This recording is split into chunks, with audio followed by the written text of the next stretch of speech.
Dear students, आज मैं आपको एक बहुत ही शानदार जानकारी दे रहा हूँ अबाउट रतन टाटा के कि रतन टाटा ने जो अद्भुत काम किए देश की जनता के लिए, समाज के लिए, वो रियली आउटस्टैंडिंग है। जैसे एक बार क्या होगा, रतन टाटा ने देखा कि 4 लोग एक बाइक पर एक ही फैमिली के घूमने जा रहे थे। जब उन्होंने चारों लोगों को एक बाइक पर देखा तो उनके दिमाग में आया कि ये तो बहुत डेंजरस है, क्या करना चाहिए। उनके दिमाग में एक आइडिया आया कि एक कार ऐसी बनाई जाए जो आम आदमी की बजट में हो, और उन्होंने एक कार बनाई जिसका नाम था टाटा नैनो, जिसको लखटकिया कार के नाम से भी जाना जाता था, क्योंकि वो 1 लाख रुपए में शुरुआत में बेची गई।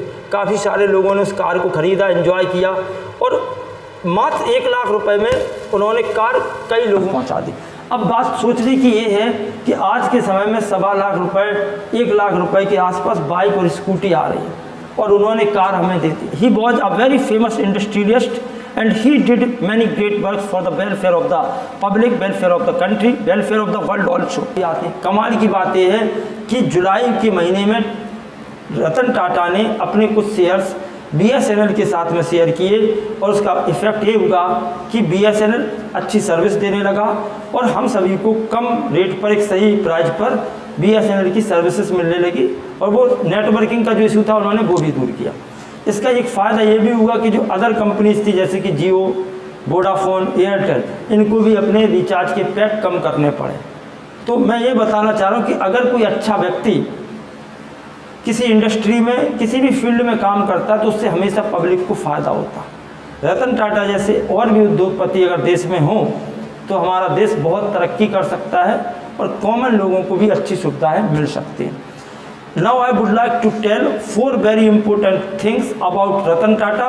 रतन टाटा के बारे में 4 बहुत ही इम्पोर्टेंट बातें जो मोस्टली लोग नहीं जानते, मैं उनको आपको बता रहा हूँ। अगर आप इन बातों को फॉलो करेंगे तो हकीकत में आप लाइफ में you can achieve anything what you want in your life. आप वो अचीव कर सकते हो जो आप करना चाहते। पहली बात यह है, रतन टाटा का मानना था कि मैं निर्णय लेने में भरोसा नहीं करता हूँ, मैं निर्णय लेता हूँ फिर उस निर्णय को ही सही कर देता हूँ। मतलब ये है कि सबसे पहले मैं डिसीजन लेता हूँ, मुझे नहीं पता कि दिस इज़ राइट और रॉन्ग। डिसीजन लेने के बाद उस डिसीजन को ही मैं सही बना देता हूँ, राइट कर देता हूँ। दूसरी बात उन्होंने कही कि अगर आपको तेज़ चलना है तो आप अकेले चलें, और अगर आपको दूर तक चलना है तो साथ चलें। बहुत अच्छी बात कही, ये बात सच है। आप अकेले जाएंगे तो आप तेज़ चल सकते हैं क्योंकि इंटरफेयर नहीं होता, लेकिन अगर आपको दूर तक जाना है तो किसी ना किसी का साथ चाहिए।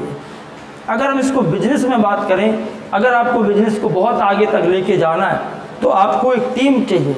आप सब लोगों के साथ में मिल के काम करेंगे तो वो बिजनेस बहुत आगे तक जा सकता है। इसी बात उन्होंने कही कि लोहा कभी नष्ट नहीं हो सकता, लोहे की जंग ही नष्ट कर सकती है। इसी प्रकार से कोई व्यक्ति किसी दूसरे व्यक्ति को नष्ट नहीं कर सकता, बर्बाद नहीं कर सकता।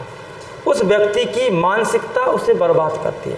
जैसे लोहा कभी नष्ट नहीं होता, अगर उसको पानी उस पर ना पड़े, जंग ना लगे तो लोहा वर्षों तक वैसे ही बना रहेगा। और इसी प्रकार से व्यक्ति को भी कोई दूसरा व्यक्ति कभी बर्बाद नष्ट नहीं कर सकता। उसकी खुद की मानसिकता, जो गंदी मेंटेलिटी उसके अंदर होती है, वही उसे बर्बाद कर देती है। जैसे अगर कोई व्यक्ति किसी कंपनी में किसी जगह पर जॉब कर रहा है तो उसकी रिस्पॉन्सिबिलिटी कंपनी के प्रति, उस इंस्टीट्यूट के प्रति है कि वो ईमानदारी से काम करे, इंस्टीट्यूट, कंपनी ग्रो करे। जब कंपनी ग्रो करेगी तो आप भी ग्रो करेंगे।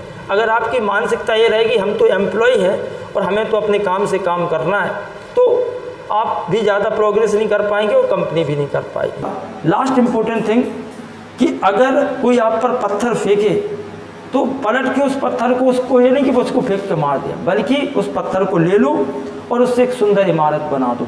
पत्थर से मतलब ये है कि अगर कोई आपकी बुराई या आलोचना करता है तो पलट के उसे जवाब मत दो, बल्कि उस बुराई को सुन लो, सहन करो, और ईमानदारी से मेहनत करके अपनी पर्सनैलिटी को इतना सक्षम, इतना काबिल बना लो, योग्य बना लो। लाइफ में ज़रूरी है आपका शक्तिशाली होना, पावरफुल होना।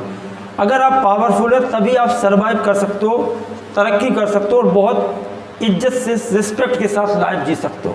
तो उसके लिए 2 चीज़ों की आवश्यकता है। या तो आप अपने आप को फाइनेंशियली स्ट्रांग बना लो, यानी कि पैसे से, धन से अपने आप को मजबूत बना लो।